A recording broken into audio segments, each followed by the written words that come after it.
அனைவருக்கும் வணக்கம். இன்னைக்கு நம்ம 5ஆம் வகுப்பு அறிவியல் பயிற்சி நூலை தான் பார்க்க போறோம். இது வந்து பருவம் 1, அலகு 3 ஆற்றல்.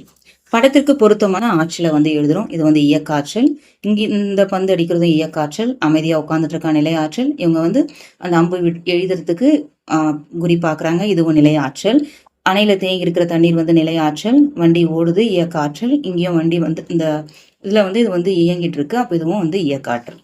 அடுத்து வந்து இயக்க ஆற்றலை குறிக்கிற படத்துக்கு டிக் பண்றோம். இங்க வந்து இயக்க ஆற்றல் எதுன்னா இந்த குதிரை ஓடுவது அந்த காற்றாலை சுழலுவது தான் இயக்க ஆற்றலுக்கான படங்கள். தவறான இணைக்கு நிழலிடுக. இதுல தவறானது என்னன்னா பறக்கும் பட்டம் நிலையாற்றல். பறக்கும் பட்டம் அப்படின்றது வந்து இயக்க ஆற்றல், இங்க நிலையாற்றல் கொடுத்துருக்காங்க. அப்போதான் தவறு. அப்ப ஈக்கு ஷேட் பண்ணிடுறோம். அடுத்து வந்து ஆற்றல்களுக்கு ஏற்ப வகைப்படுத்துக. இதுல வந்து நிலையாற்றல் எது அப்படின்னா நிலையாற்றல் வந்து மரத்தின் மேல் அமர்ந்துள்ள கிளி, தூங்கும் நாய், வகுப்பறையில் உள்ள மேசை, இதெல்லாம் அப்படியே நிலையா ஒரே இடத்துல இருக்கும். அதனால இது வந்து நிலையாற்றல். இயங்கி இருக்கிறது இயக்க ஆற்றல். மிதிவண்டியில் செல்லும் மாணவன், சுழலும் மின்விசிறி, காற்றில் அசையும் மரக்கிளைகள், இதெல்லாம் வந்து இயக்க ஆற்றல். அடுத்தது காற்றாற்றலால் இயங்கும் பொருளுக்கு டிக்கு அடிக்கிறோம். காற்றுல இயங்குறது பாய்மர கப்பல். அடுத்து வந்து பட்டம், இந்த காற்றலை, இது மூன்றும் வந்து காற்றின் மூலியமா இயங்குவது. அதனால இதுக்கு வந்து டிக் அடிச்சுக்கிறோம். இதுவும் அதே மாதிரிதான் காற்றாற்றலால் இயங்குபவர்களுக்கு மட்டும் டிக் அடிக்க சொல்றாங்க. காற்றாலை, இந்த காற்று மூலியமா பாய்மர கப்பல், இந்த வந்து இந்த 3 படங்களுக்கு மட்டும் நம்ம டிக் அடிச்சுக்கிறோம். அடுத்து பின்வரும் கூற்றுகளுக்கு சரியா தவறா அப்படின்னு படிச்சுட்டு சரியா தவறான்னு எழுதுறோம். காற்று பெற்றிருக்கும் ஆற்றல் காற்றாற்றல், அது வந்து சரி. உராய்வின் மூலம் வெப்பம் உண்டாகாது அப்படின்றது தவறு. வெப்பம் உண்டாகும், அதனால இது வந்து தவறு. சூரிய ஆற்றலின் முதன்மை மூலம் சந்திரன், அது தவறு. முதன்மை மூலம் வந்து சூரியன் தான், அதனால இது வந்து தவறு. வேதிவினைகள் மூலமாகவும் வெப்ப ஆற்றல் வெளிப்படும், அது வந்து சரி. பூமிக்கு அடியில் உள்ள நீரை மேலே கொண்டு வர காற்றாற்றல் பயன்படுகிறது, அதுவும் சரி. காத்து வந்து நம்ம உள்ள பிரஷர் கொடுக்கும்போது தான் தண்ணி வெளியே வரும், அதனால இது வந்து சரி. அடுத்தது வந்து பொருள்களையும் அவற்றின் ஆற்றல் மூலங்களையும் இணைக்கிறோம். பஸ், இந்த பேருந்துக்கு வந்து டீசல் பெட்ரோல் தேவைப்படும். இங்க வந்து இந்த இஸ்திரி பெட்டிக்கு, சலவை பெட்டிக்கு வந்து நிலக்கரி தேவைப்படும். இதுக்கு வந்து ஆட்டோல வந்து கேஸ் வச்சு ஓட்டுவாங்க இல்லையா, அதனால கேஸ். அடுத்து வந்து உலர வைக்கிறதுக்கு வந்து சூரியன் தேவைப்படுது, சூரிய ஆற்றல். படத்துக்கு தொடர்புடைய ஆற்றலை வந்து எடுத்து எழுதுறோம்.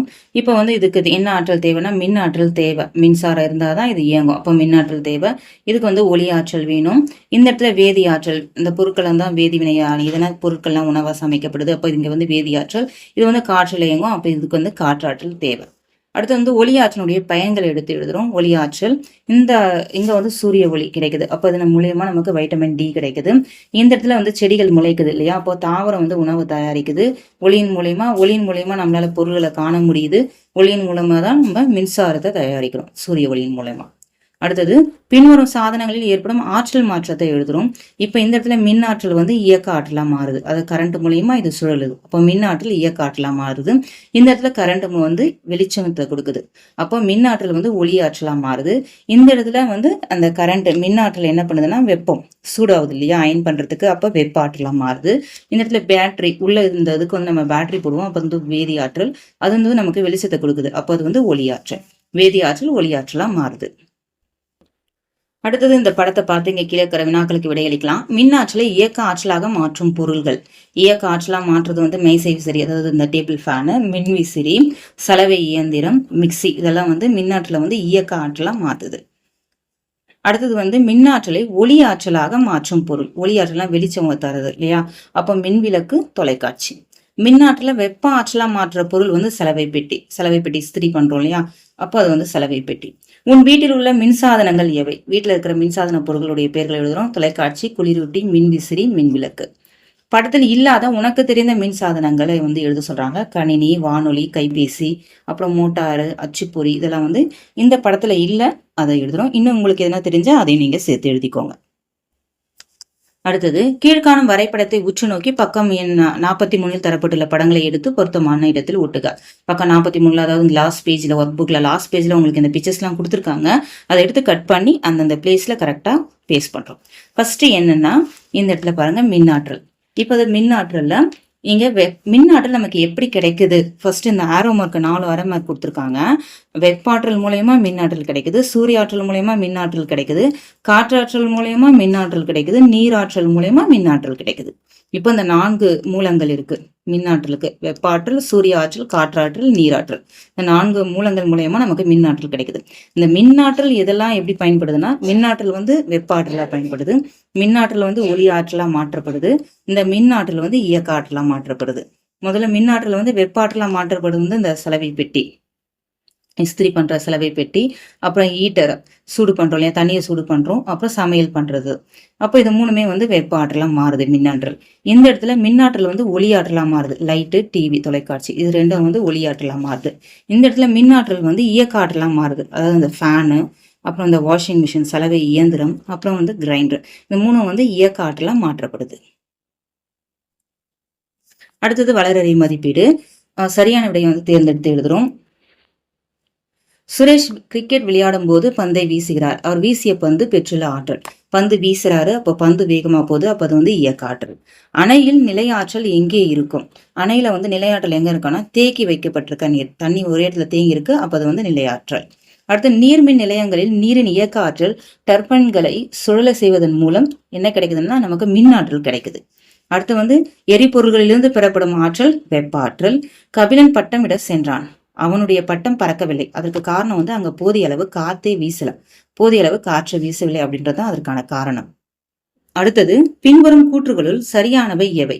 வெப்ப ஆற்றலால் கடினமான பொருட்களை உருக்கி வடிவமைக்கலாம். அது சரி, ஏன்னா கடினமான பொருளையும் உருக்க முடியும் வெப்பத்தால. எரிபொருள்களில் இருந்து வெப்ப ஆற்றல் வெளிப்படுகிறது, அதுவும் சரிதான். பாய்மர கப்பல்கள் பயணிக்க காற்று ஆற்றல் தேவை இல்லை அப்படின்றது தவறு. காற்று வந்து தேவை.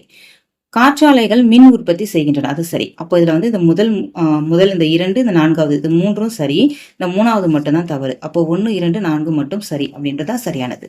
அடுத்து 7வது கேள்வி. கவிதா சமைத்துக் கொண்டிருக்கும் போது சமையல் எரிவாயு தீர்ந்து விட்டது. அவள் தொடர்ந்து சமைக்க கீழ்காண்பன ஒன்று தேர்ந்தெடுக்க வேண்டியது எது? எந்த மின்சாதனத்தை தேர்ந்தெடுப்பா அப்படின்னா இந்த ஸ்டவ் தான் தேர்ந்தெடுப்பா. ஒளி ஆற்றலுக்கு பொருந்தும் கூற்று எதுன்னு கேட்கிறாங்க. கடினமான பொருட்களை வடிவமைக்க உதவும் அப்படின்றது வந்து தவறு. அது வந்து வெப்ப ஆற்றல் தான் பண்ணும், ஒளி ஆற்றல் பண்ணாது. காற்றாலைகள் மூலம் உற்பத்தி செய்யப்படுவது ஒளி ஆற்றல், இது தவறு. மின் ஆற்றல் தான் உற்பத்தி செய்யறாங்க, ஒளி ஆற்றல் கிடையாது. தாவரங்கள் உணவு தயாரிக்க தேவைப்படுது ஒளி ஆற்றல், அது சரி. கண்களால் பார்க்க முடியாதது ஒளி ஆற்றல், கண்களால் பார்க்க முடியாததுன்னு சொல்லியிருக்காதுல, இது தவறு. அப்ப அதுல சரியானது எதுன்னா 3வது மட்டும்தான். தாவரங்கள் உணவு தயாரிக்க தேவைப்படுவது ஒளி ஆற்றல் அப்படின்றதான் சரி. அப்ப 3 மட்டும் சரி, அதை எடுத்துக்கும். அடுத்து 9வது. பின்வரும் ஆற்றல் மாற்றங்களில் சரியானது எது? சரியானது வந்து மின்விசிறி. மின்விசிறி தான் மின் ஆற்றலை இயந்திர ஆற்றலா மாற்றுது. அதனால இது வந்து மின்விசிறி அப்படின்றது மட்டும்தான் சரியானது. இதுல தவறான இணை எதுன்னு கேட்கிறாங்க. தவறான இணை வந்து பாய்மர கப்பல் ஒளியாற்றல் அப்படின்னு தான் தவறானது. பாய்மர கப்பலுக்கு வந்து காற்றாற்றல் தேவை, அதனால இது தவறானது. மற்ற 3மே இங்க கொடுத்திருக்கிறது. அனல் மின் நிலையம் வந்து மின் உற்பத்தி செய்து, வெப்ப ஆற்றல் வந்து சமைக்கிறதுக்கு பயன்படுது, பெட்ரோல் வந்து வாகன இயக்கத்துக்கு பயன்படுது, 3மே சரியானது. இந்த பாய்மர கப்பல் வந்து ஒளியாற்றல் கொடுத்திருக்கிறது தான் தவறான இணை. அப்போ அதை நம்ம குறிச்சுக்கிறோம். அடுத்து வந்து இங்க கொடுத்துருக்க இந்த ஆன்சர்ஸ் எல்லாம் எடுத்து நம்ம இந்த விடைத்தாளை நம்ம ஷேர் பண்ணிக்கிறோம். நன்றி.